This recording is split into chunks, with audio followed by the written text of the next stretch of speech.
Ndabasuhuje nshuti zacu kandi mbaye nikaze mu kiganiro cy'uyu munsi ni mudahwema kubana natwe umunsi ku wundi bahaye ikaze kandi nawe uhageze ariko bwa mbere nawe tugwaye ikaze kandi nkusaba yuko niwumva ukunze ibiganiro byacu kumva kwishimana no kubana natwe ntuze kwibagirwa kuba wakora subscribe kugira tujye tubana no mu bindi biganiro ko bigenda bikurikirana. Ibisanzwe rero ngewe Jose muri kumwe mu kiganiro cy'uyu munsi. Uyu munsi rero tukaba tugiye kurebera hamwe ubusobanuro bw'izina Delphine.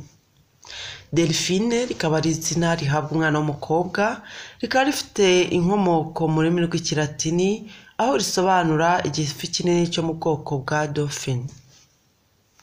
Reka rero turebere hamwe bimwe mu biranga Delphine. Delphine uzasanga ari wa mukobwa cyangwa se ari wa mama w'intyoza mu guhanga udushya. Ibyo rero bikajyana nuko akurana imbaraga umurimo washinzwe wari wose. Ubunebwe rero ni ikizira muri kamere ya Delphine kuko agira ishyaka rikomeye cyane. Uzasanga Delphine rero mu bikorwa byinshi bigiye bitandukanye kuko uzasanga kenshi Delphine atishimira kuba yasuzugura umuntu uwo ari we wese wamutumiye mu gikorwa runaka. Delphine buriya agira impano yo kuyobora abandi bantu, ikindi kandi akanabikora neza. Aho Delphine ageze hose rero usanga aramutswa n'inshingano z'ubuyobozi.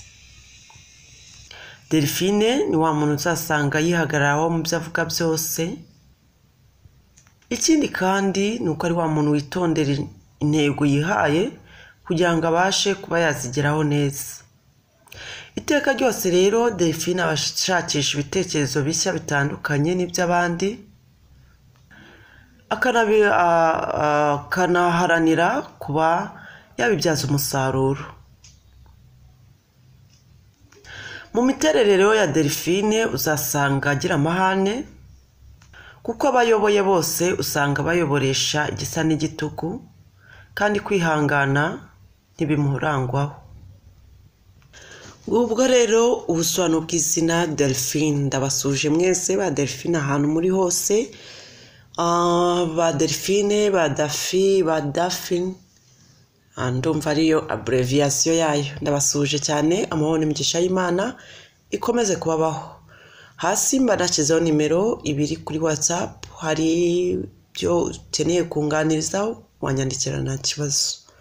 Naho ubutaha rero mu kindi kiganiro Imana ikomeze guhira ibiganza byanyu mu byo murambitseho ibiganza byose. Naho ubutaha.